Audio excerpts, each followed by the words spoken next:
Good afternoon. We're pleased to see that the Dow Jones Industrial Average broke through 25,000 for the first time ever today.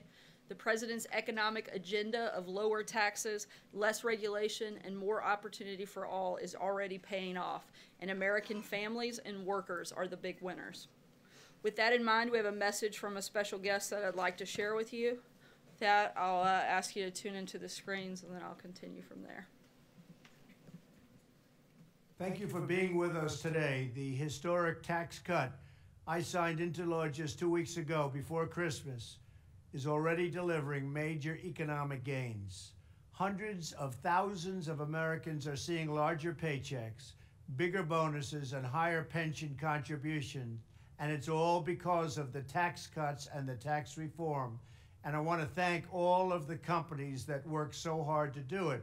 Workers at AT&T, Bank of America, Comcast, Southwest Airlines, American Airlines, and many other companies are receiving bonuses of $1,000 or more. Aflac and others are investing more in employees' 401ks. CVS announced it will hire 3,000 new workers. Boeing, another great company, is investing hundreds of millions of dollars in employee training and infrastructure. More than 60 companies have announced they are raising wages, including many that have voluntarily raised their minimum wage to $15 per hour. And I mean, they did that voluntarily, which many politicians said could only be achieved by government mandate. Investing in the American worker is the most important investment a business will ever make.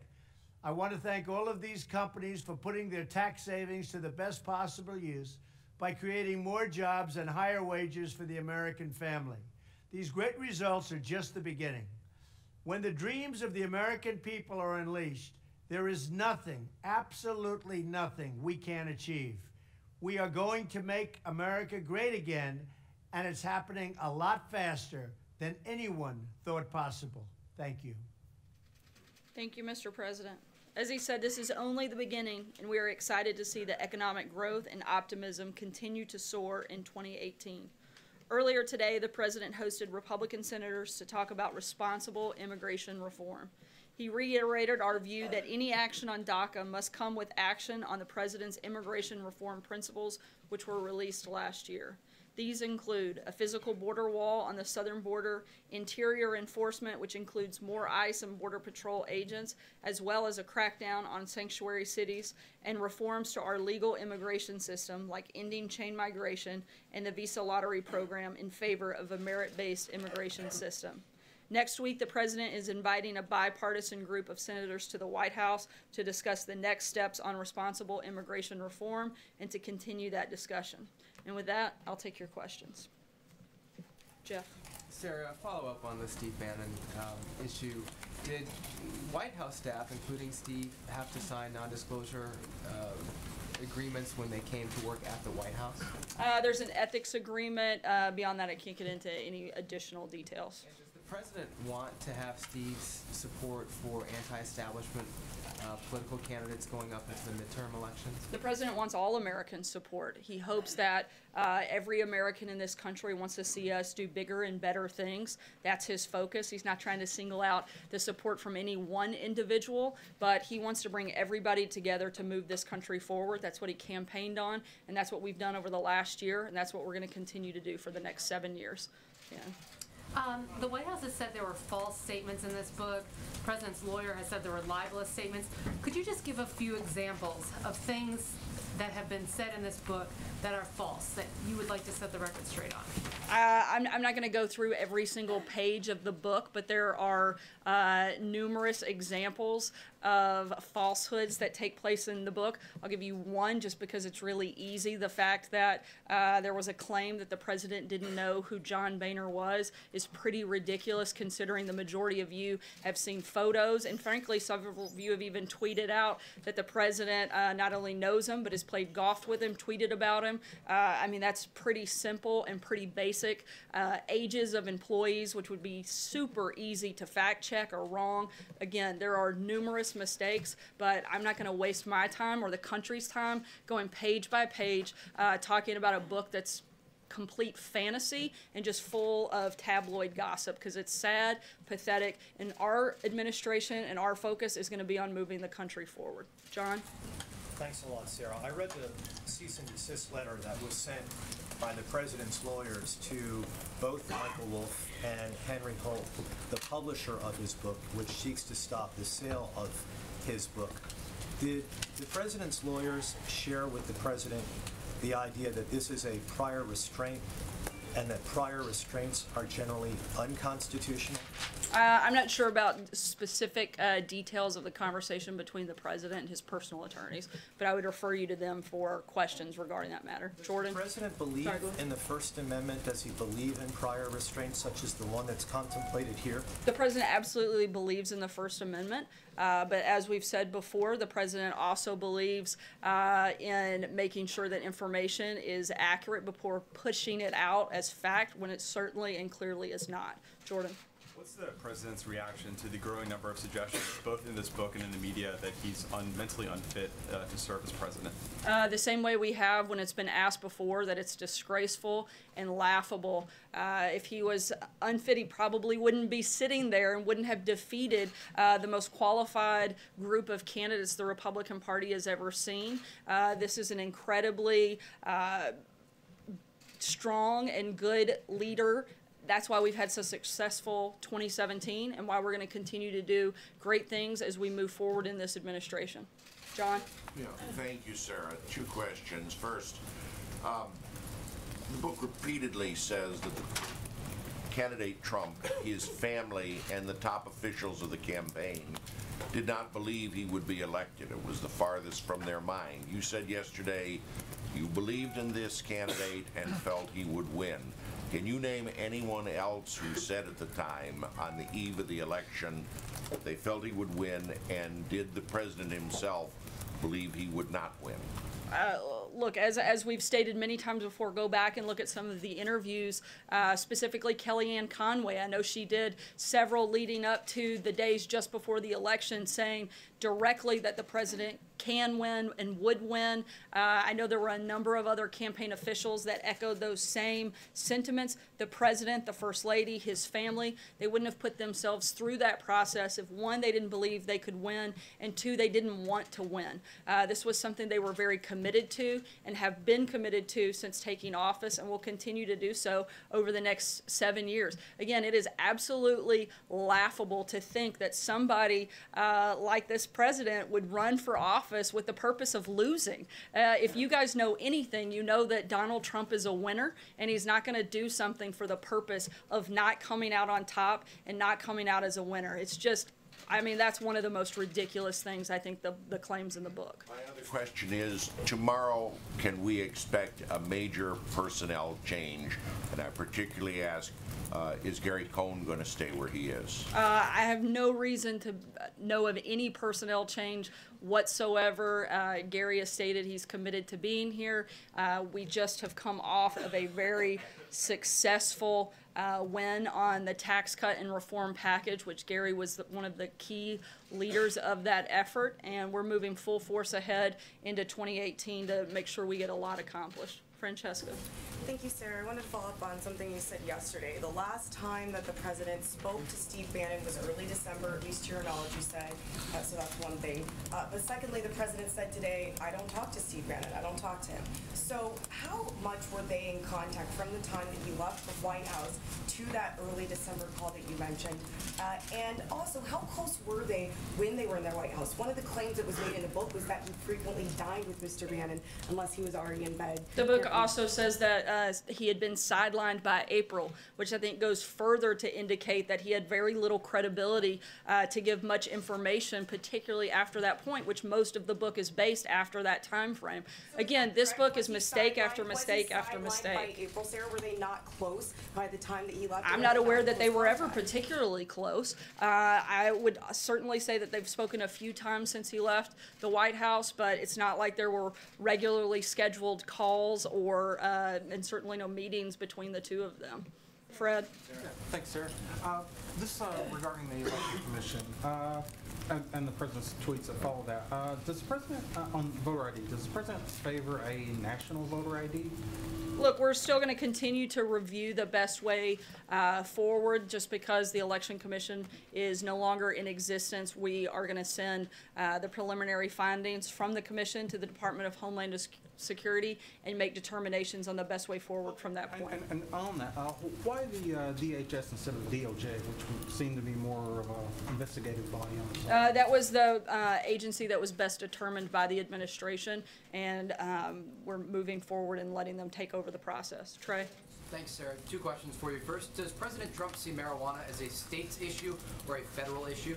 The president believes in enforcing federal law. That would be his top priority, and that is regardless of what the topic is, whether it's marijuana or whether it's immigration. The president strongly believes that we should enforce federal law. The move that the Department of Justice has made, which my guess is what you're referencing, simply gives prosecutors the tools to take on large-scale distributors and enforce federal law. The president's position hasn't changed, but he does strongly believe that we have to enforce federal law. And without getting ahead of the president, the meeting this afternoon with the RNC chairwoman, do you imagine that they will be discussing a potential run by Mitt Romney in Utah? Is this something that the president would like to discuss with Mitt Romney's niece?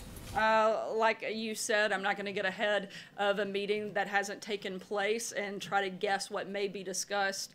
And, you know, maybe we can follow up with that question at a later time. Ashley. Sarah, it's an incredibly high bar for a public figure to win a libel case, a public figure especially like the president. So I was hoping you could explain why the president thinks it's an appropriate use of attention and resources to marshal both his West Wing and his legal team against the book's author, the book's publisher, and a former staffer. In terms of a legal argument, I would refer you to the president's attorneys, but in terms of the merits, I think it's pretty clear. I don't think we have been tiptoeing around our feelings on this. It's completely tabloid gossip full of false and fraudulent claims, and I would refer you to the president's attorneys on what that looks like in the court of law. Noah. Or Brian, sorry. Brian's slow today. Thank you, Sarah. Will the president go to court to stop the publication of this book? Again, that's something that I would refer you to the president's attorneys, but our position is very clear that we think it is full of false and fake information. The book's going to be published on Tuesday. I mean, how far is the president willing to go to prevent this book from being published? He certainly believes that it shouldn't be, but in terms of the legal process, I would have to refer you to his legal team on that front. Margaret. Go ahead. Sarah, I know we're talking a lot about Steve Bannon, but he's not the only person quoted in this book. Katie Walsh, who worked for this White House, was quoted on the record extensively. Who I believe has also put out a statement denying that those quotes are attributed to her. Is there any kind of action being taken by the White House against any of these individuals? Is there outreach to these individuals who are quoted to verify whether, in fact, they made these statements or not? You know, there are these reports that there are going to be perhaps implications for her potentially being pushed out of groups that work to help support the president from the outside. I'm not aware of any specific action being taken. I do know that she has come out and said that the quotes were not attributed to her, as have many other people that this has been, that they've been quoted in this book. Take them at their word and there won't be implications? Well, I absolutely, particularly people like Secretary Mnuchin, who has pushed back on this, and several others. I think you have to look also at this author's track record in which he's had a real problem with this in the past, and I think that that is something that has certainly laid a foundation for us to make the assumption that he is definitely, this is a practice that he is used to doing. And no further legal action against any of those individuals? Not that I'm aware of at this time. Kevin. Sarah, thanks. Just a couple. I just want to ask you, broadly speaking, what's your level of exhaustion when you have to have this issue out there when there are other policy issues you're trying to get to and trying to communicate to the American people? How do you balance that? And I guess the obvious would be, did you speak to the president specifically about what has been said, or at least has been released about this book? I have spoken to the president about some of the specifics that have come up. In terms of the level of exhaustion, I'm less concerned with my exhaustion as I am with the people of this country who frankly probably could care less about a book full of lies and would really like to hear more about the booming economy, the crushing of ISIS, all of the great things that are happening in this country, or all of the big problems that we're focused on tackling. I don't think they really care about some trash that an author that no one had ever heard of until today, or a fired employee wants to peddle. This is the focus of this administration, is moving our country forward, and hopefully everybody in this room will join us in that effort and focus on some of the policy components instead of some of the ridiculous lies that we have to spend all of our time in here focused on. If I can follow on immigration very quickly, is it your impression that something will be done vis-a-vis the wall, and there'll be a grand announcement of some sort that the president would like to make on that? Again, we'd like to make sure that we have responsible immigration reform, as I said at the front.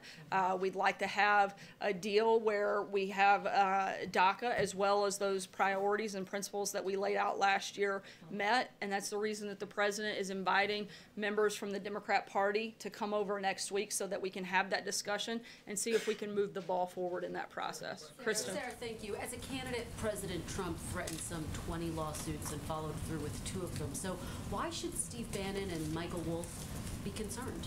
I think that regardless of whether or not there's a lawsuit, they should be concerned about peddling fake stories. They should be concerned about putting out information that's not true. They should be concerned about the fact that we're spending all of our time here focused on talking about this instead of things that people in this country care about. I think that's a really sad process, and I think that that should be everyone's concern. Is the president committed to following through with these lawsuits? I think that's a question you'd have to talk to his attorneys about, and whether or not that moves forward and what that looks like. Don't you just run the risk of increasing book sales, though, Sarah, drawing more attention to this? I think you guys are the ones that are drawing the attention.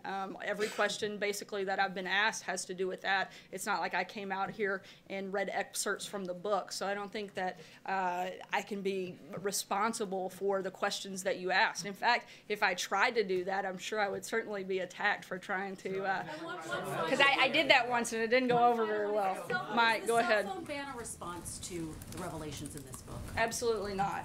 That's a ridiculous characterization. This is about the security and the integrity of the technology systems here at the White House. This is something that has been in process and in the works for over 6 months, and we were making sure that all of the information and the ability for the government phones to increase their ability for other application so that we can comply with Presidential Records Act. That was a big piece of making sure that this was done. Now that that process is completed, we can move forward, and that'll start next week. Mike?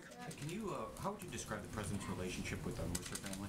I'm sorry? The president's relationship with the Mercer family, how would you describe that? I believe it's good. I haven't heard otherwise, but I'm not aware of anything specific. You were eager to call on ESPN to fire one of its sportscasters for criticizing President Trump. It wasn't just criticizing, it was a little bit different than that. Well, should Breitbart part ways with Steve Bannon after these comments in these books? I certainly think that it's something they should look at and consider. Brian? Thanks. I'd like to drill down on something that Peter asked yesterday, and I profess my ignorance in this, but next week when he goes for his dumb smile, yeah. So I mean, if you want to call yourself ignorant, I'm but not going to argue. When he goes for so enlightening, make me smart. So next week when he goes to his physical, are there mental acuity tests that go along with that, or is it purely physical in nature? We'll discuss, as I said, when I announced that he was going to be doing the physical. We'll have a readout of that after that is completed, and we'll let you know at that time. The second question I have for you is, yesterday you said Steve Bannon was entitled to his own opinion, but not his own facts. This administration has said on many occasions that they are entitled to alternative facts. So how is that different with Steve Bannon? This administration has not said on numerous occasions that there are alternative facts. I know that there was one reference in which they were saying there's basically 2 sides to the story. I think that's very different than completely false information and an opinion. Dave. Sarah, thanks. The president said today that Steve Bannon changed his tune about him last night. Does the president feel that the cease and desist letter had the desired effect on Steve Bannon? I'm not sure what aspect made him change his tune, but I think that there was certainly a difference in some of the language that he used for this book versus the language that he used last night. A question on oil drilling, please. Rick Scott, the governor of Florida, is expressing concerns about the administration's new offshore oil drilling plan, which would allow, obviously, drilling on most coastal waters. Can the president afford to cross this important political ally, and what do you plan to say to Governor Scott about the whole plan?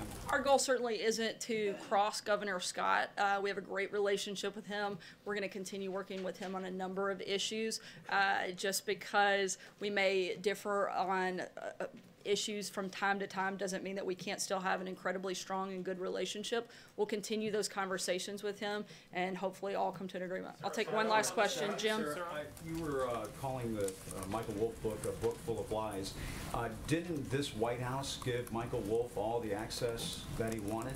Absolutely not. In fact, there are probably more than 30 requests for access to information from Michael Wolff that were repeatedly denied, including within that at least 24 requests of him asking to have an interview with the president, which he never did. He never discussed this book with the president, and to me that would be the most important voice that you could have if you were looking to write a book about an individual, would be to have some time with him. He never did. He was repeatedly denied that, I think because we saw him for what he was, and there was no reason for us to waste the president of the United States' time. And frankly, since we were unable, I'll let you have one follow-up. Okay, I appreciate that.